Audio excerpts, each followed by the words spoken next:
1977 সালে ভয়েজার 1 মহাকাশে পাঠানো হয়।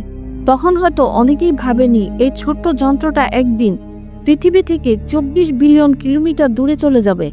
এই যন্ত্রটি পৃথিবী ছেড়ে এগিয়ে চলেছে এমন এক জায়গার দিকে যেখানে সূর্যের আলোও পৌঁছাতে পারে না। এখন প্রশ্ন হলো, নাসা কি জানতো ভয়েজার 1 এত দূর যাবে? এটা কি ছিল কেবলই সৌভাগ্যের ফল, নাকি আগে থেকেই জানতো নাসা এই যাত্রার জন্য পরিকল্পনা করে রেখেছিল?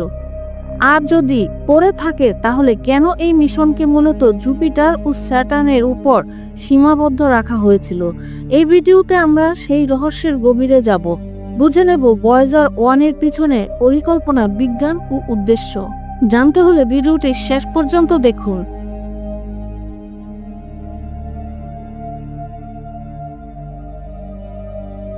ভয়েজার 1 হলো নাসার একটি মহাকাশযান, যা 1977 সালের 5 সেপ্টেম্বর উৎক্ষেপণ করা হয় যুক্তরাষ্ট্রের ফ্লোরিডা থেকে। এটা মূলত পাঠানো হয়েছিল বৃহস্পতি ও শনি গ্রহকে কাছ থেকে পর্যবেক্ষণের জন্য। এই দুটি গ্রহ ছিল সৌরজগতের গ্যাস জায়ান্ট, এবং তখন পর্যন্ত মানুষ কখনোই এত কাছ থেকে এই গ্রহগুলির ছবি বা তথ্য পায়নি। ভয়েজার 1 এই গ্রহগুলোর চাঁদ, বায়ুমণ্ডল, চৌম্বক ক্ষেত্র এবং রিং সম্পর্কে বিস্তারিত তথ্য পৃথিবীতে পাঠায়। বিশেষ করে বৃহস্পতির চাঁদ, আয়তে আগ্নেয়গিরির সন্ধান এবং শনি গ্রহ রিংয়ের গঠন সম্পর্কে যা জানা যায় তা ছিল চমকে দেওয়ার মতো। কিন্তু এটাই ছিল না এই মিশনের শেষ। নাসা ভয়েজার 1 মিশনের জন্য 2 ধাপের পরিকল্পনা তৈরি করেছিল। প্রথম ধাপ ছিল জুপিটার ও স্যাটার্নের পর্যবেক্ষণ, যা ছিল মিশনের প্রথম কাজ।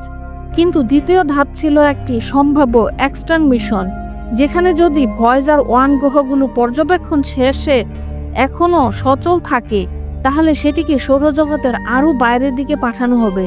নাসা পুরোপুরি জানতো না ভয়েজার 1 কত দূর যাবে, কিন্তু তারা এটাও জানতো এমন এক সময় এসেছে যখন গ্রহগুলো এমনভাবে সারিবদ্ধ ছিল যে একটানা অনেকগুলো গ্রহে পাড়ি দেওয়া সম্ভব হবে গ্র্যাভিটি অ্যাসিস্ট ব্যবহার করে।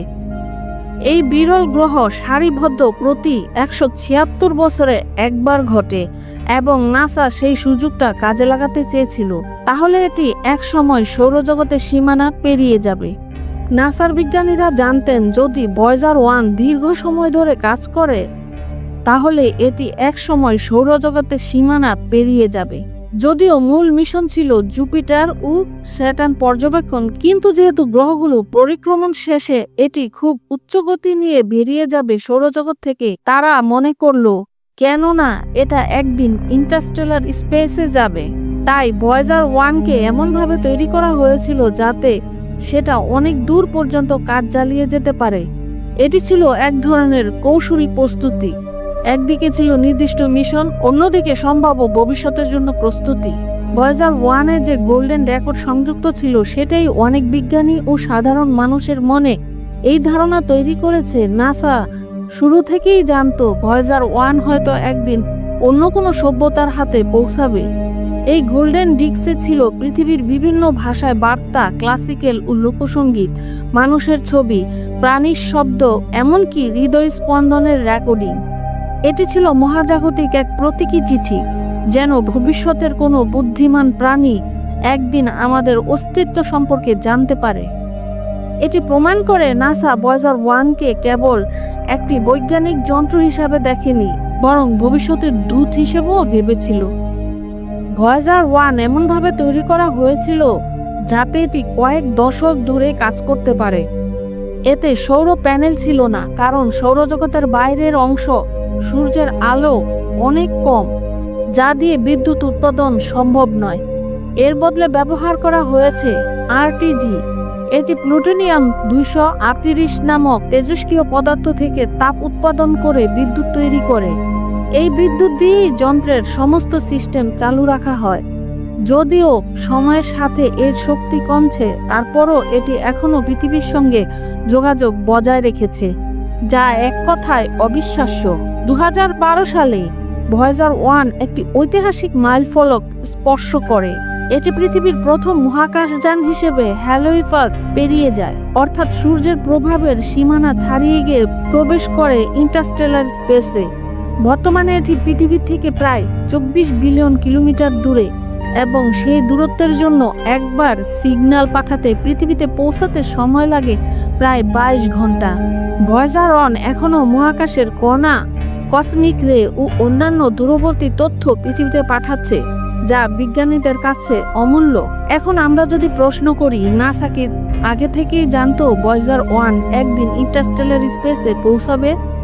উত্তর হবে হ্যাঁ, নাসা প্রস্তুত ছিল কিন্তু নিশ্চিত ছিল না। তারা পরিকল্পনা করেছিল এমনভাবে যাতে ভয়েজার শুধু জুপিটার আর স্যাটার্ন পর্যবেক্ষণ না করে, বরং একসময় সৌরজগতের বাইরেও যেতে পারে।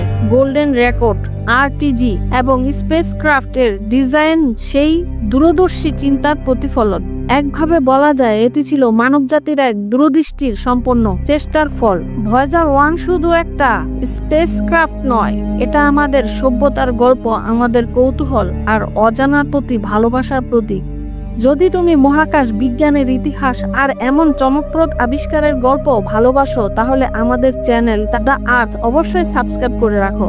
কমেন্টে জানাও তুমি কি মনে করো, ভয়েজার 1 একদিন কোনো বহির্জগতের প্রাণীর হাতে পৌঁছাবে?